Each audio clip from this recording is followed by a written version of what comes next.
You are performing, not living, not building, performing. And the worst part is this: the audience you're exhausting yourself for isn't even watching. Somewhere along the way, you replace direction with display.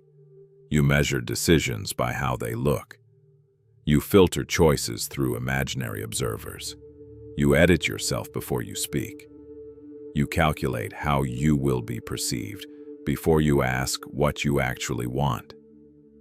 That shift is subtle. It feels responsible, strategic, socially intelligent. It is none of those things. It is fear disguised as awareness. Right now, parts of your personality are not authentic expressions. They are defensive constructions. They exist to avoid judgment, to attract approval, to signal status. And you've been doing it so long you mistake it for identity. But here's the destabilizing truth. Most of the people you are trying to impress are not thinking about you at all.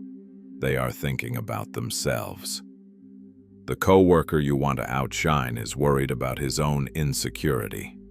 The woman you want to prove yourself to is preoccupied with her own validation cycle.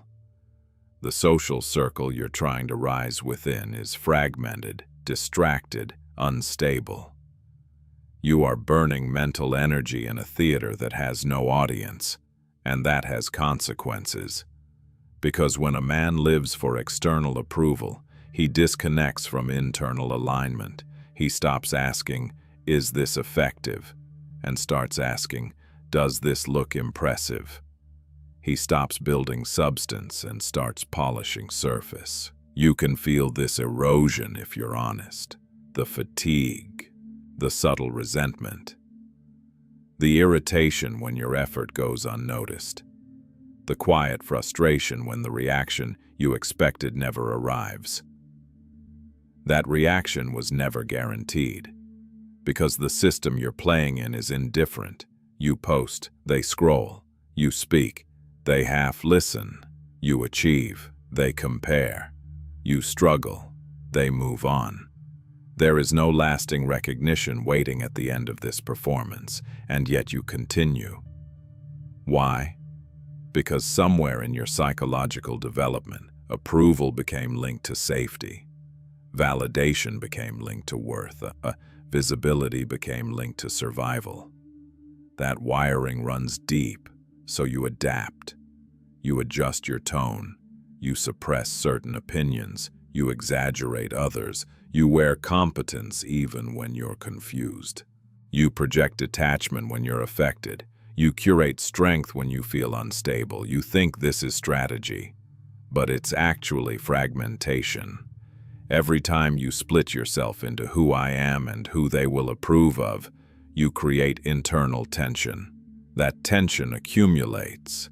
It becomes anxiety without a clear source, restlessness without direction, ambition without satisfaction. And here is the part you don't want to face. The more you chase external approval, the less respect you feel for yourself.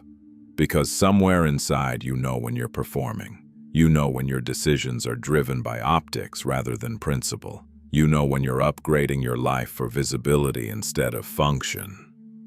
You know when you're chasing status instead of mastery. You feel it in the quiet moments, the silence after the meeting, the drive home alone, the late-night scroll. There's a subtle emptiness. Not dramatic, not catastrophic, just hollow. That hollow space is the cost of misalignment. You tell yourself it's temporary. You tell yourself once you reach a certain income, a certain physique, a certain social tier, it will feel solid. It won't, because the structure itself is flawed. If your identity is built on how others respond to you, then your stability is outsourced. And what is outsourced can be withdrawn. Attention fades, trends change, circles shift, people move on. If your sense of self depends on their reaction, you collapse with it. This is the tension you're feeling now. Something in you recognizes that the strategy isn't working. The applause is inconsistent. The admiration is shallow. The validation is brief. And yet stopping feels dangerous. If you stop performing, who are you? If you stop optimizing for approval, what decisions would you actually make? That question is uncomfortable, because it forces you to confront the possibility that you don't fully know. And that is where the real instability begins. You are not exhausted because life is hard. You are exhausted because you are maintaining an image that does not fully belong to you. The performance is costing you clarity. The performance is costing you focus. The performance is costing you momentum. And the most dangerous part, the longer you live this way, the more difficult it becomes to separate your real ambitions from borrowed ones. At some point, you won't know whether you want something because it matters to you or because it would look powerful to others. That confusion is not minor, it is identity corrosion. Right now, something in your structure is weakening. Not visibly, not dramatically, but steadily. You feel it as impatience, as comparison, as a need to prove. You tell yourself you're ambitious. But ambition built on impressing people who don't care is not ambition. It's insecurity with better branding. And if you don't confront this now, you will build an entire life around an audience that was never invested in you to begin with. You will climb ladders leaning against walls you never chose. You will accumulate symbols instead of substance. You will look successful and feel replaceable. And that is the quiet collapse no one warns you about. The real question is not whether you're capable. The real question is whether you have the discipline to stop performing long enough to see who you are without the audience. That is where this begins. And that is where most men hesitate. What you are experiencing is not lack of motivation. It is psychological misalignment. When a man lives to impress, his nervous system never rests. It remains in a constant state of subtle evaluation. How am I being perceived? Did that land correctly? Did I look competent? Did I sound sharp enough? Was that impressive? This loop runs quietly, but it drains cognitive bandwidth. Over time, it creates emotional fatigue. Not the kind that makes you collapse dramatically, the kind that makes you slightly irritable, slightly numb, slightly detached. You begin to feel disconnected from your own efforts.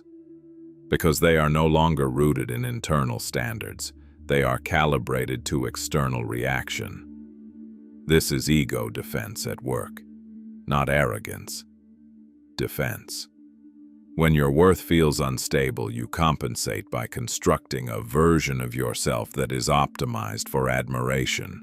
You curate traits. You amplify strengths. You hide weaknesses. You adjust based on feedback. It feels adaptive. It is protective.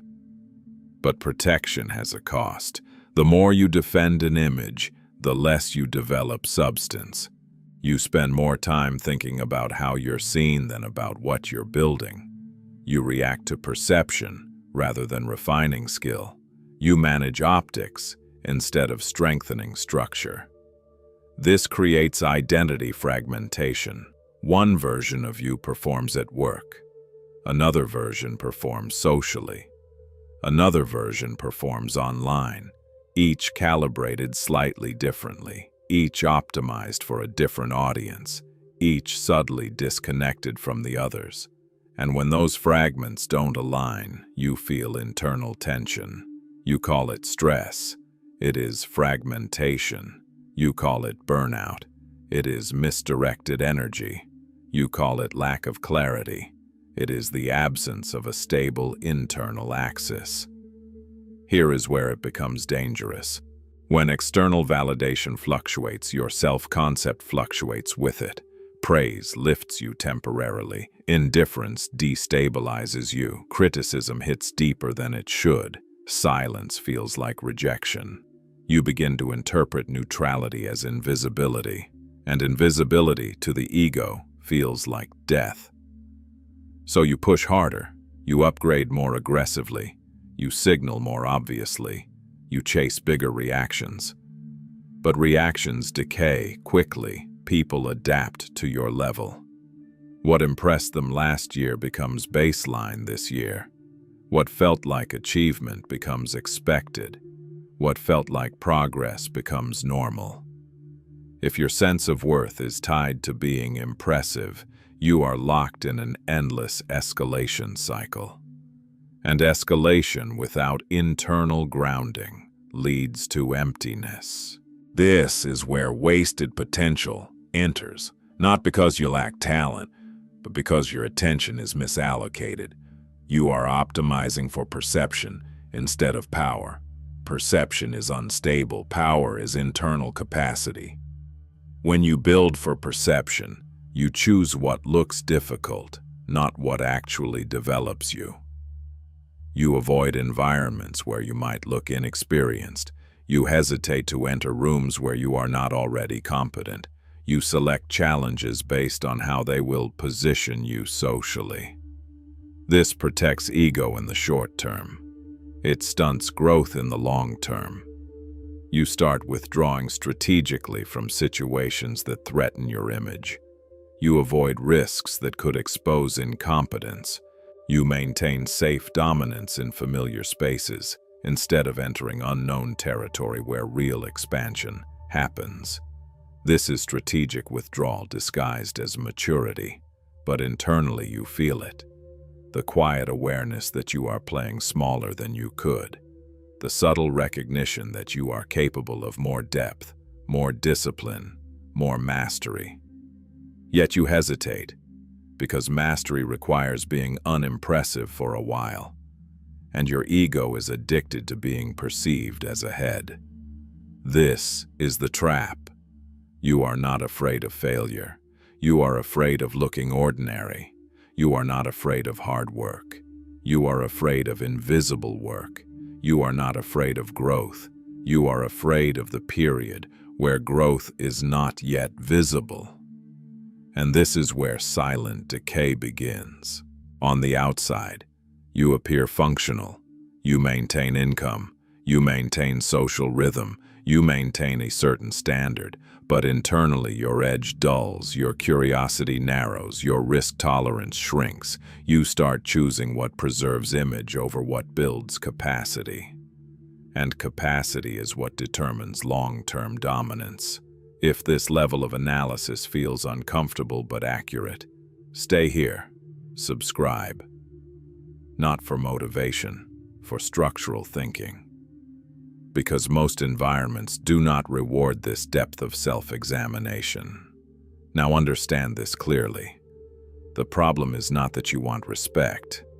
The problem is that you outsource the criteria for earning it. Instead of defining your own standards, you borrowed the crowd's. Instead of asking what builds strength over 10 years, you ask what looks strong today. That shift seems minor. It is not. It changes how you allocate time. It changes how you handle rejection. It changes how you measure progress. It changes how you respond to silence. Right now, part of you is starting to question whether the life you are constructing is actually aligned with who you are becoming. But questioning it feels destabilizing, because if you admit the strategy is flawed, you must confront what has been driving you. And that confrontation is not comfortable. It threatens the image you've invested in. It threatens the narrative you've been telling yourself. It threatens the idea that you are fully in control. But control built on external reaction is illusion. And the longer you stay in illusion, the harder the collapse. You are not weak. You are misaligned. And misalignment, left unchecked, compounds. The question now is not whether you can continue performing. You can. The question is whether that performance is slowly disconnecting you from the version of yourself that actually has depth. Because once that disconnection becomes habit, rebuilding becomes significantly harder, and that is where the real danger begins. At a certain point, the old identity stops working. Not because you suddenly become a different person, but because the model you used to survive is no longer efficient. The same social strategies that once kept you safe start to feel heavy. The same need to be liked starts to feel humiliating. The same drive to be impressive starts to feel like you're renting your life instead of owning it. This is why you're drawn to silence lately. Not because you're depressed, not because you're losing your spark. Silence is where your system can finally stop negotiating with other people's eyes. It's where the performance loses oxygen. It's where the parts of you that were buried under approval-seeking finally get a chance to surface. Most men misread this phase. They interpret it as a problem. They try to fix it by increasing stimulation, going out more, posting more, dating more, working more, talking more. They don't realize the withdrawal is not weakness. It's the mind trying to recover internal authority. Because living for external response creates a specific kind of psychological damage. It makes your self-concept dependent on feedback. That is an unstable foundation. Over time, the mind starts resisting it. The resistance shows up as numbness toward social rewards. Compliments don't land. Attention feels empty. Approval feels cheap. Even when you win, you don't feel the impact you expected. That's not ingratitude.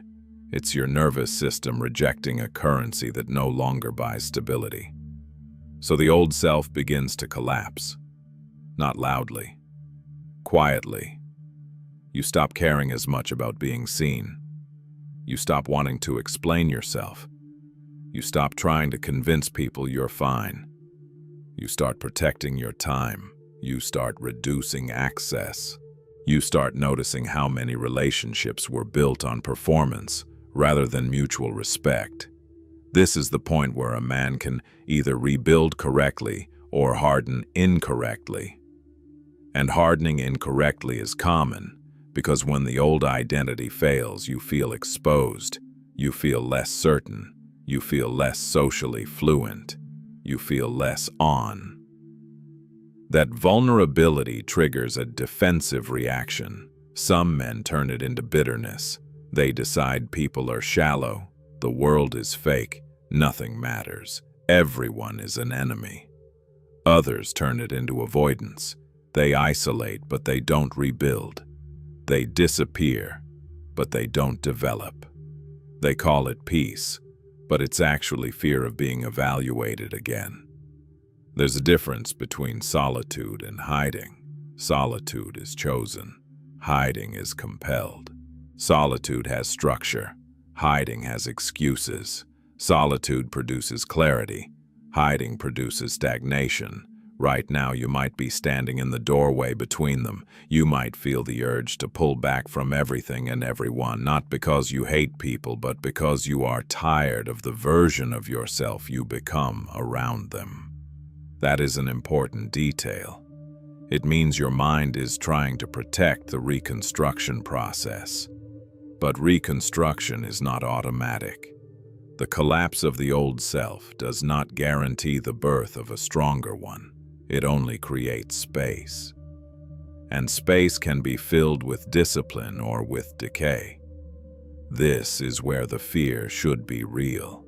If you rebuild incorrectly, you will trade one prison for another. You will stop performing for approval, but you will start performing toughness. You will stop chasing attention, but you will start chasing superiority. You will stop trying to be liked, but you will start needing to be feared or envied. That is not freedom. That is another identity built around other people. The goal is not to become cold. The goal is to become internally governed. The old self was externally regulated. It needed signals. It needed reactions. It needed confirmation. The new self must run on internal standards, internal accountability, internal direction. That is a different operating system, and the transition between systems feels like emptiness because you are no longer fueled by the same social chemicals. This is why the phase feels strange. You have less interest in shallow conversation, but you haven't built new depth yet. You have less tolerance for pointless socializing, but you haven't fully constructed your own mission. You have less desire to impress, but you haven't defined what you respect. So the mind goes quiet. It watches, it waits, it scans. And if you don't consciously take control here, you will fill the void with distractions. With porn, with scrolling, with gaming, with late nights, with impulse purchases, with research that never becomes execution, with talking about plans instead of living them. The old self collapses and the empty space gets occupied by sedation. That is decay, and it happens slowly enough that you can pretend it's rest. This is why some men feel like they're taking a break for years. They're not taking a break. They're avoiding the friction of rebuilding, because rebuilding demands something the old self never needed, the willingness to be unimpressive while becoming lethal. It demands accepting that nobody claps during the early stages of mastery, that nobody notices the internal war, that nobody rewards you for restraint, that no one pays you for discipline until it turns into output. This is the part where men either become dangerous in the right way, or they become harmless with an attitude. And you already know which one most people become. They cope. They explain. They blame the environment. They develop an identity of disappointment. They carry quiet resentment and call it realism. But realism without action is just surrender with better language. Comment the city you're watching from. I want to see where men are going through this quietly, without applause, without support groups, without public celebration. Not for community, for data. Because this pattern is everywhere, and most men think it's only happening to them. Here is the unresolved pressure you need to hold. If you are no longer living to impress, then what exactly are you living to build? If you can't answer that with precision, you are in a dangerous phase because the old self is dissolving and the new self is not yet installed. And whatever you allow into that space right now will become your next identity, whether you choose it deliberately or not. That's where this is heading. Now we remove the final illusion. It would be convenient to believe that society did this to you, that social media engineered your insecurity, that women's standards distorted your behavior, that corporate culture forced you into performance, that the environment demanded you become someone you're not. Convenient, but incomplete. External systems amplify tendencies, they don't create them. The need to impress did not begin on a screen. It began the moment you learned that approval reduced tension, that praise increased safety, that standing out prevented dismissal, that being overlooked felt dangerous. You adapted, and adaptation is not weakness. But at some point, adaptation must be examined, because if you continue blaming the environment, you remove your own authority. You turn yourself into a product of circumstances. You wait for culture to change, for standards to soften, for people to become less superficial. That wait will never end. And while you wait, you decay. This is where victimhood hides in intelligent language. It says, I'm just responding to the world as it is. It says, you have to play the game. It says, that's just reality. No, you chose the strategy. Maybe unconsciously, maybe early, maybe out of fear. But you reinforced it every time you prioritized perception over principle. That means you can dismantle it. Responsibility is not self-attack. It is leverage. If you built the pattern, you can rebuild the structure. But rebuilding requires discipline, not emotion. First, cognitive control. You must interrupt the evaluation loop, the constant scanning for the how you are being perceived, the subtle mental rehearsal before speaking, the after-action replay where you critique how you appeared. That loop burns energy. It must be cut. When you make a decision, ask one question. Does this increase my capacity? Not does this increase my status? Not does this increase admiration, capacity, skill, strength, financial leverage, emotional regulation, strategic position. If the action does not increase capacity, it is likely image maintenance. Second, behavioral consistency. Right now, your behavior fluctuates based on audience. You speak differently around certain people. You carry yourself differently depending on who is present. You commit to habits when watched and relax them when unseen. That inconsistency fractures identity. You need uniform standards, the same discipline alone as in public, the same restraint in private as in social settings, the same focus when no one is aware. Consistency rebuilds internal respect, and internal respect removes the need for external applause. Third, emotional containment, not suppression. Containment. When approval comes, you do not spike. When indifference comes, you do not shrink. When criticism comes, you evaluate, not react. Your emotional state cannot be dictated by fluctuating feedback. If you cannot hold your internal state steady, you will always chase stabilization through other people. And other people are unstable. Without these three pillars, collapse turns into decay. You stop performing, but you don't construct. You withdraw, but you don't discipline. You detach, but you don't focus. That path leads to a softer version of you, why not a sharper one? Understand this clearly. Killing the need to impress does not automatically create strength. It only removes distortion. Strength is built deliberately. And here is where intensity rises. Because once you stop blaming the environment, once you accept that you participated in your own fragmentation, there is no more excuse for drifting. Drifting is comfortable. Structure is demanding. Drifting lets you say you're figuring it out. Structure forces you to define what you are building. Drifting protects you from failure. Structure exposes you to measurable outcomes. If you choose structure, you will temporarily feel smaller, less visible, less flashy. You will invest time in things that do not generate immediate social proof. You will say no more often. You will disappear from certain circles. You will reduce your noise. Some people will interpret that as decline. Let them. Your job is not to look powerful. Your job is to become powerful. There is a difference. One is aesthetic. The other is structural. And structure is built in silence, under pressure, without reassurance. Short reminder.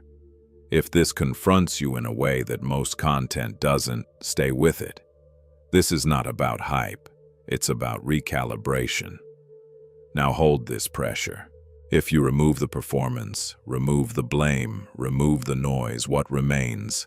Habits, thought patterns, skill level, physical state, financial position, emotional control. These are measurable, these are adjustable, these are yours. And if you are honest, some of them need tightening. This is where you decide whether this phase becomes your sharpening or your softening. Because without disciplined reconstruction, the absence of performance simply turns into comfortable mediocrity. And mediocrity feels safe, but it erodes respect. Quietly, daily, until one day you realize you are no longer trying to impress anyone, and you are not building anything either. That is the real danger. And we are not done. Now we close the loop. In the beginning, I told you that you are performing for an audience that is not watching. Here is the part that matters. When you remove the audience, you are left alone with your structure. No applause, no criticism, no comparison.